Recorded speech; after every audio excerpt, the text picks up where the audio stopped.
అందరికీ నమస్కారం.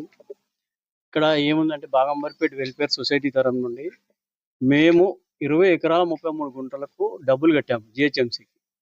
ఆ జీహెచ్ఎంసీ వాళ్ళు లేఅవుట్ చేసి 372 ప్లాట్లు చేశారు. LIG, MIG, EWS. అది కాక కొద్ది ల్యాండ్ ఒక 900 స్క్వేర్ యార్డ్స్ మిగులుతుంది. డిస్ప్యూటెడ్ ల్యాండ్ అని పెండింగ్‌లో పెట్టారు అది. అది పార్క్ ఆర్ కమ్యూనిటీ కాయాల కోసం అన్నట్టుగా పెండింగ్ పెట్టారు అది. అందులో క్లియర్‌గా లేఅవుట్‌లో డిస్ప్యూటెడ్ ల్యాండ్ అని పెట్టారు.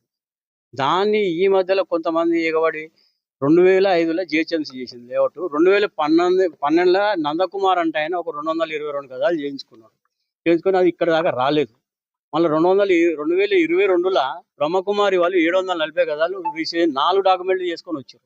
వస్తే వాళ్ళని ఇట్లనే మధ్యాహ్నం మేము రిటర్న్ పంపించేసాం. అందరం కాలనీ వాళ్ళం ఒక్కడే రిటర్న్ పోయిన తర్వాత మళ్ళీ ఈ మధ్యలో మా కాలనీ అతనే కిరణ్ కుమార్ అంటే ఆయన నందకుమార్ తోటి ఏజీపీఐ తీసుకొని వచ్చి ఇది నాది ల్యాండ్ అని చెప్పి ఫెన్సింగ్ చేస్తుంటే ఒక 10 రోజుల కింద మేము అందరం కాలనీలో ఉండి మేము రిటర్న్ బ్యాక్ పంపించి పోలీస్ స్టేషన్లో కూడా కంప్లైంట్ ఇచ్చినాము. ఈ రోజు మేము ఖాళీ స్థలం ఉంది మా కాలనీ మొత్తానికి, అసలు ఏడ కూడా పూజ చేసుకుందామన్నా ఒక కమిటీ వాళ్ళకి ఏది కూడా చేసుకోవడానికి లేదు. మా ల్యాండ్లో మేము కొద్దిగా క్లీన్ చేసుకొని ఇవాళ శివరాత్రి కాబట్టి మేము ప్రోగ్రామ్ చేసుకుందాం, శివుని విగ్రహాలు పెట్టినాం తెచ్చి ప్రోగ్రామ్ చేసుకుందామని మేము చేస్తుంటే దానికి వచ్చి మళ్ళీ అతను పోలీస్ కంప్లైంట్ ఇచ్చి ఇబ్బందిగా చేస్తున్నాం మమ్మల్ని. ఈ రకంగా అది ల్యాండ్ మాది, మా 20 acres ఉన్నది అది. వాళ్ళ డాక్యుమెంట్ ఇక్కడ రానే రాదు. అది బతుకమ్మ కుంటలో పోయింది. అది సర్వే నెంబర్లు కావు, వాళ్ళ ల్యాండ్ టాలీ కాదు, బౌండరీస్ టాలీ కావు. అంతమంది ఇదంతా ఇబ్బంది చేస్తారు మమ్మల్ని. ఏం ఫైనల్ ఏం లేదు. మాకు జిహెచ్ఎంసీ కానీ హైదరాబాద్ కానీ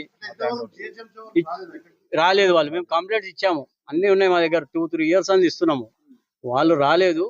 ఇప్పుడు జర ప్రెజర్ చేస్తాము. హైదరాబాద్ రంగనాథన్ గారికి ఇచ్చినాము, హెచ్ఎండిఏకి ఇచ్చాము, జిహెచ్ఎంసీ కమిషనర్, జోనల్ కమిషనర్ అందరికి ఇచ్చాము. వాళ్ళ దృష్టికి తీసుకెళ్ళాం. మేము మాత్రం పర్మిషన్స్ ఇవ్వం వాళ్ళకు. డాక్యుమెంట్ కరెక్ట్ లేదు కాబట్టి మేము ఇవ్వమని చెప్పేసారు. డిస్ప్యూటెడ్ అని పెట్టారు.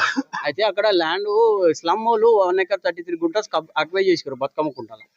దాని గురించి అది దాని ప్లేస్ లో అంతే ల్యాండ్ కావాలన్నందుకు ఇది అంతా లేదు కాబట్టి కొద్దిగా డిస్ప్యూట్ అని పెట్టారు. అది మాకే వస్తుంది. అది అండర్ దాని డెవలప్మెంట్ ఛార్జీలు అన్ని కట్టాం మేము, మాకే వస్తుంది. అది 1.5 acre లేదు కాబట్టి వాళ్ళు డిస్ప్యూటెడ్ అని ఆపిపెట్టారు. ఇప్పుడు లేని వాళ్ళు వచ్చి దొంగ డాక్యుమెంట్ సృష్టించి ఇది మాది అని వచ్చి మమ్మల్ని ఇప్పుడు కిరణ్ కుమార్ అని ఈ 10 రోజుల సందే కిరణ్ కుమార్ అని చెప్పేసి వచ్చి లేఅవుట్లు మనం చుట్టుముట్టు పెంచి ఈ కాలనీలో ఉంటాడు, అపార్ట్మెంట్ లో ఉంటాడు. ఇంతకుముందు గతంలో కూడా ఒక 75 నంబర్ కూడా ఇట్లానే కబ్జా చేశారు కిరణ్ కుమార్ అని. ఈ 75 నంబర్ కూడా కబ్జా చేసిండు ఆయన. ఆయన పని ఇది కబ్జాకే చేస్తుంటాడు. ఆయనకి ఈ ల్యాండ్ కి ఆయనకి ఇలాంటి సంబంధం